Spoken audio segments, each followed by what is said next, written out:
I want to welcome you to Dream Chasers Radio with me, your host, Yaya Diamond. What's up, peoples? How you doing? It's a great day. And let me tell you something. I know you guys have heard that this is a great day, but I live my life as a day. We are awake right now, and we are interviewing an amazing author. Don't you go anywhere. We'll be right back.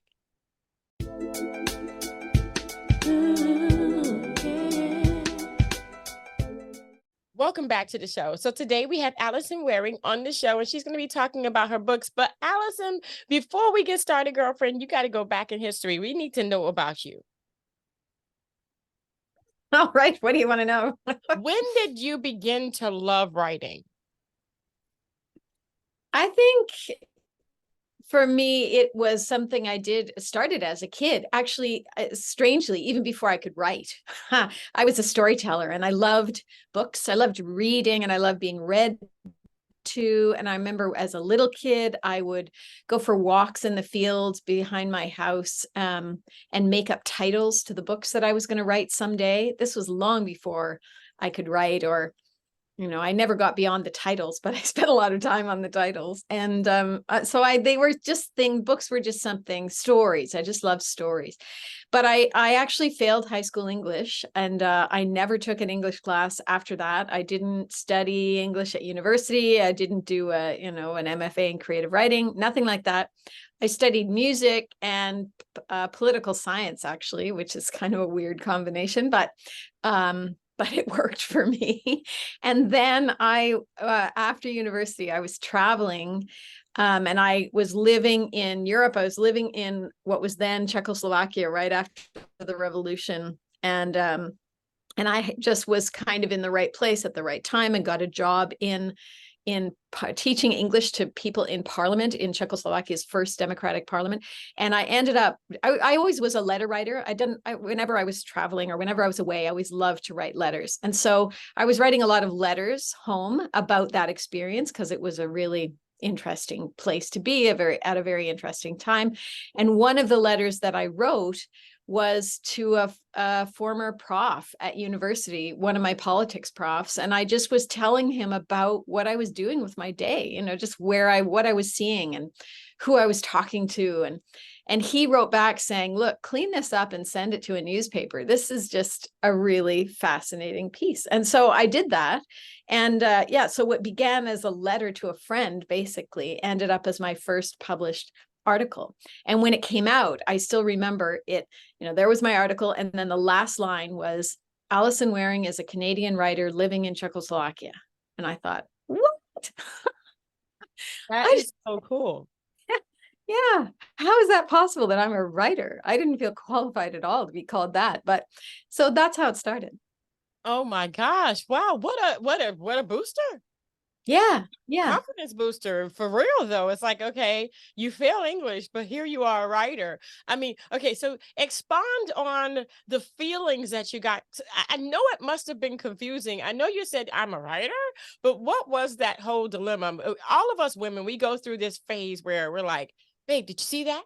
Did you see yeah. Or did you see that? Did you have to call somebody, you have to tell somebody. What did you do? Yeah, I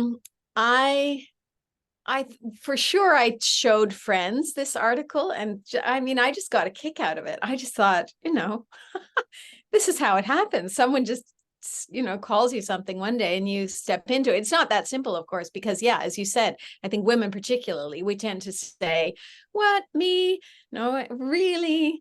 Do I really deserve this? Am I really this thing? And I continued to feel a great insecurity about the fact that I hadn't studied writing, that I didn't feel qualified. And even so, but I kept writing, and I kept traveling and writing, and most of my pieces were somehow political. They were analyses of different situations that I was in and in different places. And one of them was I went to what was then Yugoslavia during the Balkan War and wrote a piece that ended up winning a big award. And that was kind of the launch for me into really stepping into, okay, I'm actually really doing this. and then from there I decided I was ready for a book length work, and so I traveled to Iran, and my first book was about that trip. And I had no idea what I was going to find. I went in just with an open mind, no real agenda. I just was interested in seeing what is this place we know so little about? Who are these people we know so little about in the West? I mean, I think we have a better portrait now of the complexity of Iranian society, but in those days it was really just scary. Everyone dressed in black, everyone, fanatic, fundamentalism. There was a real a very sort of one-dimensional view of that place. And so I was interested in seeing, is there more? Mm, a lot of people don't realize that just by stepping into the role and just doing it, you become that person. When you just said to me, okay, I accept it. I am who they say I am. I mean, Mm-hmm. the whole thing of going through the motion to get there, what was that like though? To go through the motion of to get to I am who they say I am. yeah. Well, yeah, it's not a straight line, is it? And there's no day where you wake up feeling, okay, I'm fully confident, because even after that book came out and the book actually did really well, I still had days where I felt that, that classic imposter syndrome.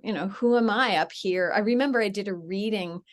Well, it doesn't matter. I did a reading when the book first came out with 3 really famous writers. Well, 2 really famous and one sort of semi-famous. And I just the whole time just kept thinking, what am I doing here? I just don't, why was I invited to this lunch? I just can't figure this out. But I guess I kept writing. That feeling never shut me down. It never made me stop writing or anything. My trouble came actually after I hit all that success, because the success came really quickly, pretty easily, and pretty consecutively. Like for a while, everything I did just struck gold. And so I had a really easy run of it at first. I didn't have the classic, send it to 40 publishers and they all rejected. And only then I had the opposite story. My first book went, just bonanza, everything more or less pretty easy. It did really well. It got translated. I was toured around. But then I had to follow it up. That's when I actually fell to my knees. And a bunch of other things happened at the same time. I had a child. We moved to Mexico. We went back and forth to Mexico. He was raised in Mexico, but there was a lot of just, adjusting to that and learning Spanish. And, just my life was a series of upheavals. And I just couldn't get back on the horse. I just could not figure out how to do this again. And I can't tell you the number of times I tried and failed to write that second book. And a lot of writers talk about, that second book is that's the real deciding ground. And that was for me. It nearly brought me to my knees. It did bring me to my knees. And Wow. it was a series of failures at first. My But goodness. that's how I got into theater, because Oh, when I finally submitted what I thought was my great work, my great magnum opus, my second book, which is going to be my, this was going to be the big book, the publisher rejected it. It was just rejected. And they told me I was trying to do too much, that it was, 3 books trying to be one and all this stuff. And I was devastated. I mean, beyond devastated. I didn't know who I was if I wasn't a writer, which is the interesting thing about these labels. yeah. We feel that they define us and that somehow that gives us something. And for a while it does. But I would say very quickly, all it does is actually limit us Mm. from being, the fullness of who we actually are, which is always so much more than a label. And those labels, the things that we thought were defining us, now become, these limitations and actually almost burdens. And it was only when I was forced to set down. I really thought, I'm nobody if I'm not a writer. What am I? I'm a mother of a child in this Mexican town. Like, who am I? What am I? Who am I? What's the whole point of any of this? And out of desperation, someone saw me do a reading, and he came up to me and said, have you ever thought about doing theater? And I said, no, I'm a writer. I'm not an actor. What are you talking about? Anyway, to make a long story short, I ended up working after this whole disaster of the publisher rejecting the manuscript and me just falling apart and feeling like nobody, nothing, a failure. Out of desperation, I created this one-woman show with him that was partly taken from this manuscript. So the manuscript didn't become a book, but it became 2 different one-woman shows, which I then toured for a decade, and my whole life changed. And I became like a touring actor, having never taken an acting class in my life. Yet again, I was completely unqualified. Oh, oh Yeah. my gosh. Oh my goodness. This, you know what this is? This is like the quintessential first success that everybody kind of warns you that never happens. Hmm. And then all of a sudden it does. And it's like, what? I think that you are a blessed person to actually experience this. But at the same time, you are right. It's that second one, trying that follow-up that really like takes you and makes you dumbfounded. It's like, okay, what do I do now? And I totally agree with you on that.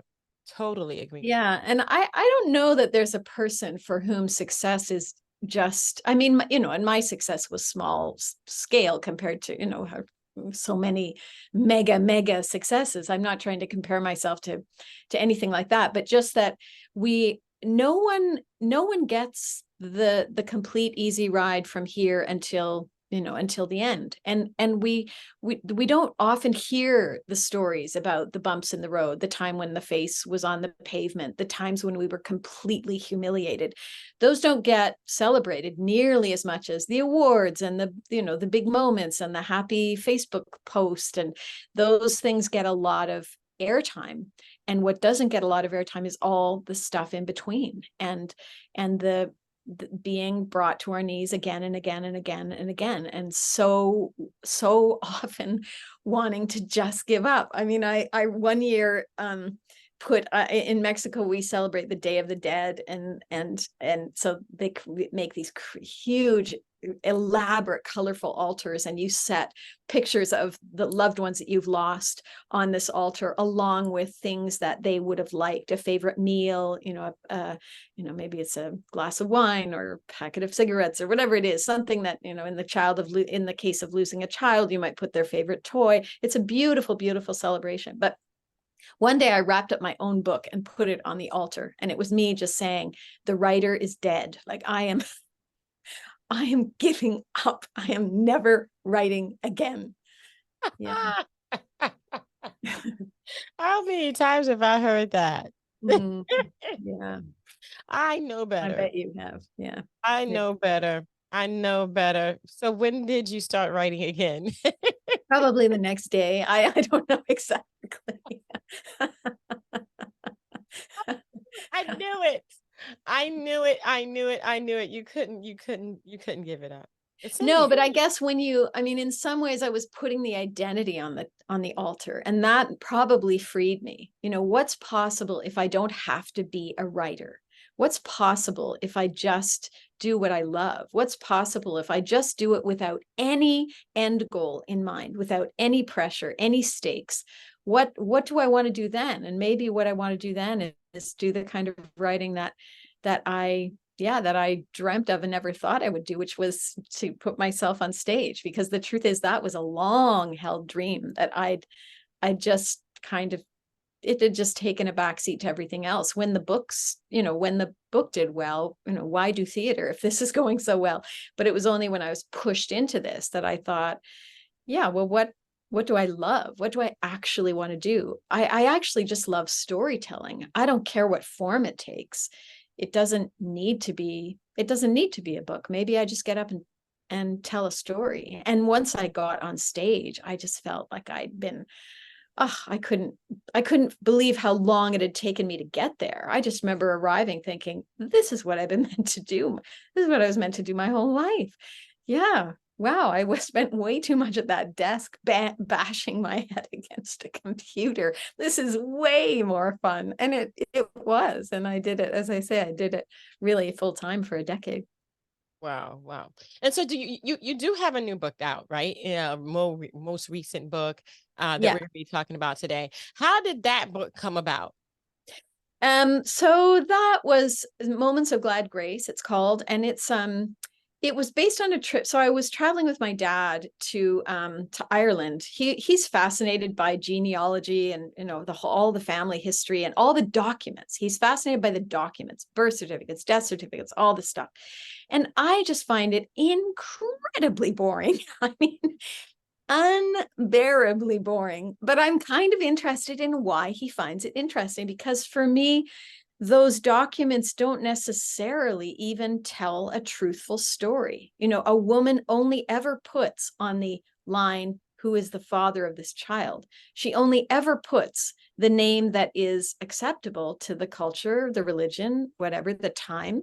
And so there are all kinds of stories buried beneath these documents. So, my dad has all these family trees all neatly laid out, but they don't actually match up with the DNA sample that we had done ages before. There are just holes in the stories. And that's what fascinates me. I am so uninterested in the documents. I'm more interested in um I'm curious about, yeah, I've got, like, where did we get this crazy hair? You can't see it, but no one, the most interesting thing that happened to me on that trip. So, we spent just all this time in libraries and archives, and at the same time, the book is also about me seeing the change in our relationship, because my dad had just sort of he was in the first years of Parkinson's.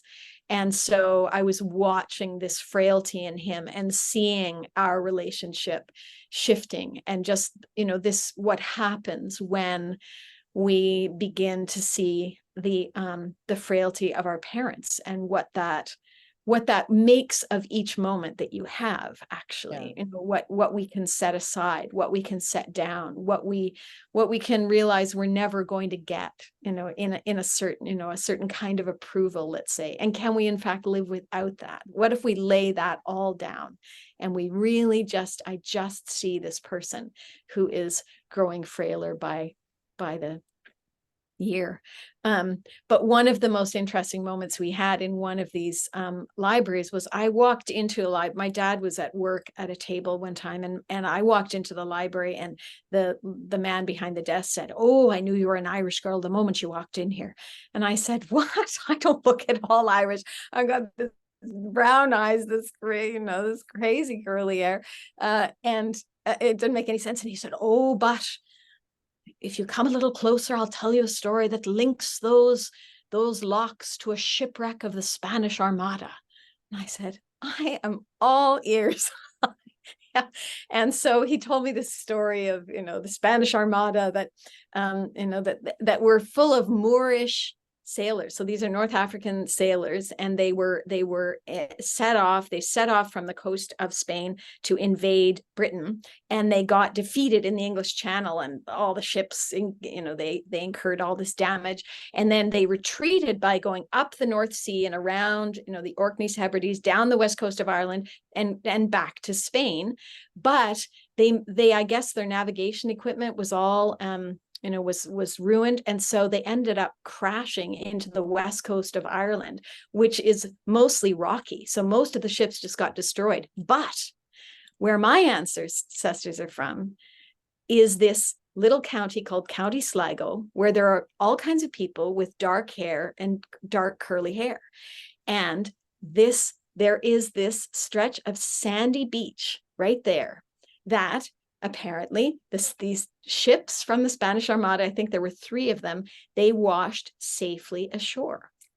And so just in this little pocket of Ireland, you have people with these, for Ireland, very strange characteristics and funky DNA. No. So anyway, so the book, I mean, to answer your question, that was a Yes. long-winded No, it's answer. okay. Yeah, it's all those, it that's how it started. That was the quest. And then, as books do, it sort of took on a life of its own. And one of my great fascinations and passions in life is truth, is understanding, trying to get an understanding of what truth is. Where does it reside? How do we know when we're in the presence of it? And what does that feel like? And I've Yeah. always been really fascinated by that, because it's so much beyond words. You know, I think there's truth in music, there's truth in beauty, in nature, in love, and we know when we're in the presence of the real thing.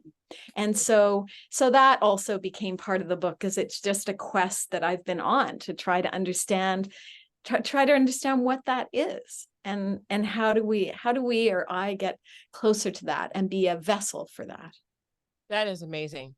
I love that because you've interjected yourself into this book and you've taken it to the realization, to the real. It's a real book. It's about a real situation, real Mm-hmm. people. And I Yeah. think a lot of people can relate to that. When you're writing when you wrote your next book, or did you write your next book so far? No, that's my most recent. So I've had Okay. three. The previous, so the my second one was about actually growing up with a gay father in the 1980s, which was a very different time to grow up Oh with yeah. a gay father in a small town in Ontario. And so that was also a true story. That was a memoir. That was my first memoir. And I really enjoy the stories that I've told on stage, have also been autobiographical stories. I really love telling true to life stories, memoirs in whatever form. And now I teach that. I teach memoir writing. That's amazing. I love that. And, people don't know how to write their memoir. So this is wonderful and a necessity. Where can people find you so that they can, maybe even get the book, or even do you still teach the memoir writing?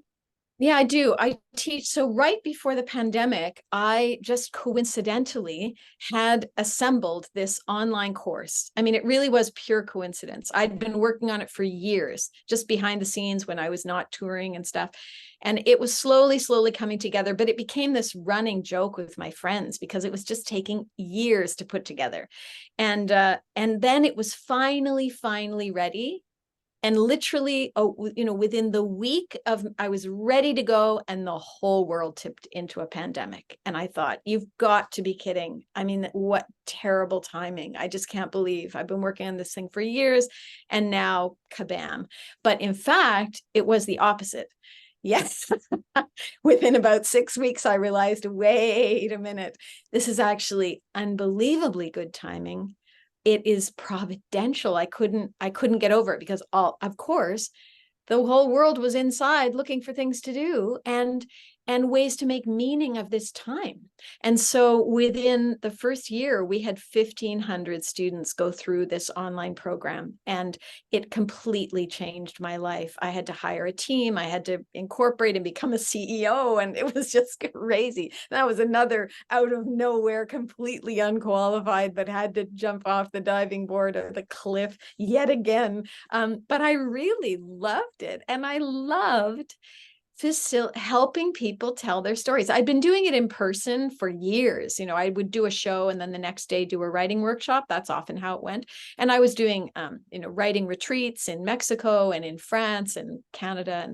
And then, so over time, I developed this course, and it took off. And so it's called Memoir Writing Inc. So INK. And it is a 12-week course that I still facilitate and love facilitating. And then I also do writing retreats in different places in Italy and in Canada right now. So yeah, that the interesting thing about memoir writing is, unlike other forms of writing, say poetry or fiction, everyone has a story. We all have a story.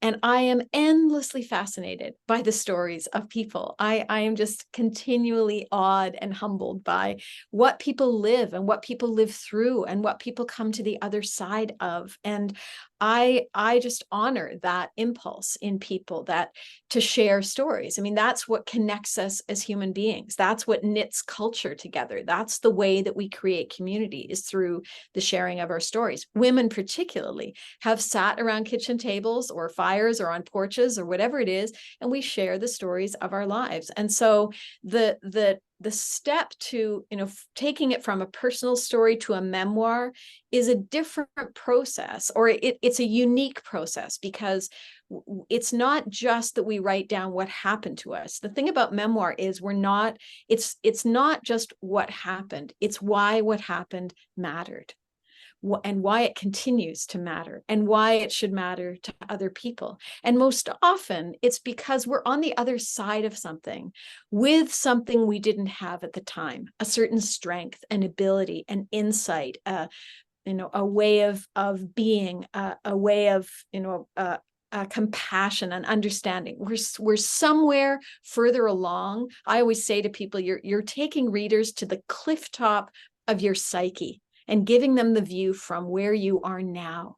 And that is a tremendous gift. And I think memoir at its best is generous.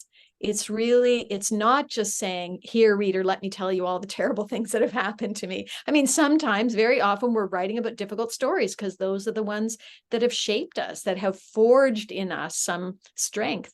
But it needs to be more than just that. And so that process can be not only really gratifying, but it can be really empowering, because we actually become the author of our lives. We get to tell the story and to forge meaning from it.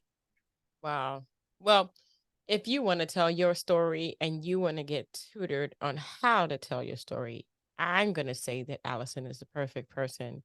Also, she has her book out, and we're going to go ahead and put the link in the description box below for both the actual book and the memoir tutorial teaching classes that she has. I think that, a lot of people need to tell their story. And correct me if I'm wrong, but I mean, telling your story really does help other people get over and through their own stories. Yeah, indeed. So many people have things to share about how they, for example, got to the other side of grief that felt unbearable at the time, or, learned to um, become a loving person on the other side of a very difficult childhood, for example, or developed a compassion for people that they would never have had to develop had they not endured certain kinds of suffering. Yeah, that's where the generosity in memoir lives. And so often people say to me, oh, why should anyone care about what happened to me? No one wants to hear this. It's too sad. I worked with a woman who was a young writer, 34 years old when I met her, and she had just had a terminal ovarian cancer diagnosis, and she had a 4-year-old daughter, and her writing was beautiful. And the stories she was writing were just, I thought they were magnificent. But she asked me, why would anyone want to read this? They're so depressing. And I said, no, actually, they're not depressing at all. They're just these raw, beating heart stories that make us appreciate every day that we're alive. They make us appreciate our healthy bodies. They make us see people who are going through what you're going through with this sensitivity, with some understanding of how we can possibly, perhaps, be helpful in one single moment. All of that is generous and worthwhile. And I worked with her. I met her on a retreat. She came to one of my writing retreats, and then we worked together after that. And she ended up submitting her story to one of the most competitive contests, memoir writing contests that we have in Canada. And she ended up being shortlisted, meaning she was one of 5 stories out of thousands to be awarded, to be put on the short list. She had died only a few weeks before that happened. So she never got to live it, but it meant so much to her family, and continues to mean so much to her daughter, who's now about 8. And I was so moved by by working with her and seeing how much it meant to her, and then where that story ended up going, that I created a memoir writing contest in her memory. And We run that every year, and it gives, so we get hundreds of submissions, and people, these are the people she's inspired to write their stories. And I think everybody has that question, why should it matter? Is it valuable? I think it's not just valuable, but sacred. That urge to set down our story, that urge to say, this is who I am, this is what I lived. I believe that's a calling worth heeding. Wow. Well, I think she said it all. She said it all. I want to thank you guys so much for tuning in. Don't forget to Dare to Be Different. Again, we're going to have that information about Allison, where you can find the book, and also where you can be coached to write your own memoir in the details, either below or to the side or wherever you're watching. I want to thank you again so much for tuning in, and don't forget to Dare to Be Different. Until next time, guys. Bye.